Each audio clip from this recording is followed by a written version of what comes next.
We start with breaking news. Law enforcement across Colorado are looking for a missing woman tonight. The Colorado Bureau of Investigation says Amanda Edinger was kidnapped in Rio Blanco County in western Colorado earlier today. Investigators think that a man named Joseph Beecher kidnapped her and maybe headed east. They were last seen in Golden around 3:30 this afternoon. They could be in a maroon Ford F-150, Colorado plates. The truck may also have a cover or a shell on the back. CBI says they believe the suspect is armed. Anyone with information is asked to keep their distance and call 911. So storm came, storm stayed, storm's finally moving out. Next, though, we get the extreme cold. Oh, we're talking sub-zero temperatures. The sun will also return. Kathy's in the backyard with a quick check on what to expect tomorrow. Burr. Oh, Kim, we're already below zero in Denver, I believe -2 currently. As we look outside, it definitely looks chilly, but the snow finally coming to an end. The roads, crews have been out working so hard, and so the roads, while slick and slippery, have removed a lot of the snow. But you still need to be aware, a lot of melting. That's not something we're going to see with temperatures like this. -1 at DIA right now. You factor in the little wind out there, and it feels like 14 below. The wind chill values could go to 20 and 25 below tonight. After a day with 4 to 8, 10 inches of snow from Wheat Ridge, Cherry Hills Village, DIA coming in with under 3 inches of snow. Boulder with a foot, 10 inches at Federal Heights, Fort Collins with 9, Parker with about 7. Our storm is exiting the region and will become a monster ice storm north of Dallas up through St. Louis and Chicago. The winter weather advisory for Denver has canceled out. We still have advisories for snow in the San Juan range and wind chill advisories north of Colorado Springs and out on the far eastern plains tonight.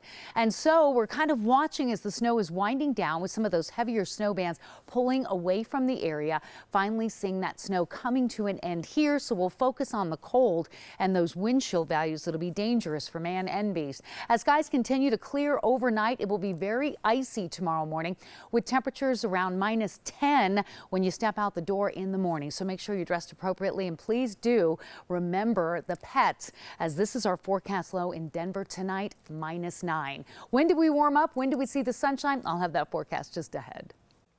Colorado got some much needed precipitation from this snowstorm, but it's not solving all of our drought problems. 9 News reporter Jennifer Meckles joins us now in Denver. Jenny, it's going to take a lot more snow to fix the drought. Yes, Kim, it absolutely is. But let's for just a second recognize how much we've had. Pretty nice view here at the park, right? We can get used to some of this stuff on the ground this time of year, but it sure would have been nice a month ago, right? Before the Marshall Fire, we had conditions back then that were dry and that were warm, and it just was terrible conditions leading up to that fire. So experts say this is helpful, what we see right here, but it is not the fix-all. Remember December? 60-degree stretches leading up to Christmas and very little snowfall. That is something that we don't normally see, intensifying drought and growing drought in the fall and winter time period. A D3 drought, extreme drought, and one that's lasted a while, says Assistant State Climatologist Becky Bollinger. And downright terrible conditions that set up the Marshall Fire to be so destructive. 1 month and a few good snows later. What we saw from December to January was just a complete flip. And January has been much more active weather pattern for the Front Range and Eastern Plains. This was the drought map ahead of Wednesday's snow.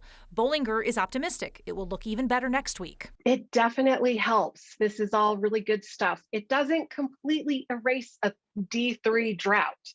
So that we're talking about a level of severity that takes a little bit more time to recover from. And then there is the snowpack. Snow is like nature's water tower. Snow melt from the mountains fills the reservoirs, and then the reservoirs eventually come and deliver us water supply. In most regions, snowpack is above normal right now, and better now than before the holidays. But Joseph Kasprzyk, who teaches civil and environmental engineering at CU and focuses on water resources and management, he says interpreting okay right now is different than looking long term. I think that part of the issue is that these trends can happen over multiple years. So you actually need 3-4 good years to really be safe, just because of the dwindling supply that we have right now. And 3 to 4 good years we have not had. So for people sitting at home looking out your window at the snow, maybe you think, hey, I see the snow. How can this be that big of a deal when it comes to the drought? You have to remember, underneath all this, the soil moisture levels, right? The fuels that are underneath this frozen ground right now, that has been subject to this extreme drought for a long time. So Kim, we still need more precip to fix this problem, and we need it for a while. Yeah, it's white right now, but boy, was it brown all through the fall. Yeah. So, all right. Yes. Thank you, Jenny. Yes. Some districts are delaying school tomorrow because of the cold and the snow. The Poudre School District is starting 2 hours late. So are Jeffco Public Schools in Evergreen and Conifer. We have a list of other weather-related delays and closures on 9news.com. No school in Douglas County tomorrow. More than 1,500 teachers have called out in protest of a secret ultimatum given to the superintendent, Corey Wise. Resign or be replaced. The school board's conservative leadership is accused of violating Colorado's open meetings law to deliver that ultimatum. Tonight, some conservative leaders, including former 9 News legal analyst George Brockler, are calling on the district to publish a list of names of every teacher who chooses to protest tomorrow. So, Douglas County's got a new school board that has a conservative majority, and the minority members say their colleagues secretly tried to force the superintendent out. Having private discussions like that on official business would be illegal under state law. Dougco's teachers union says letting the ultimatum go by unchecked would be far more damaging than missing a day of class. So hence the call out. This threat to publish the names of teachers is especially impactful in Douglas County because teachers there do not have collective bargaining and a lot of the protections afforded to most unionized teachers in Colorado. And he would try and intimidate you coming into the workplace.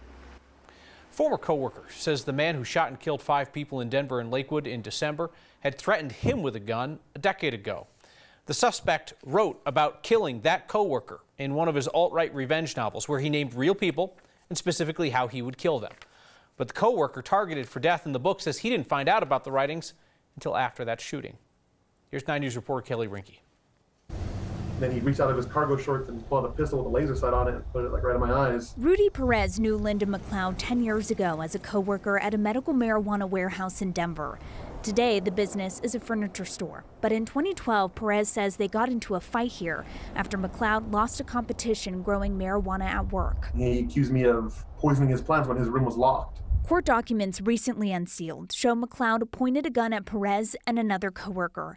He later pleaded guilty to 1 count of felony menacing.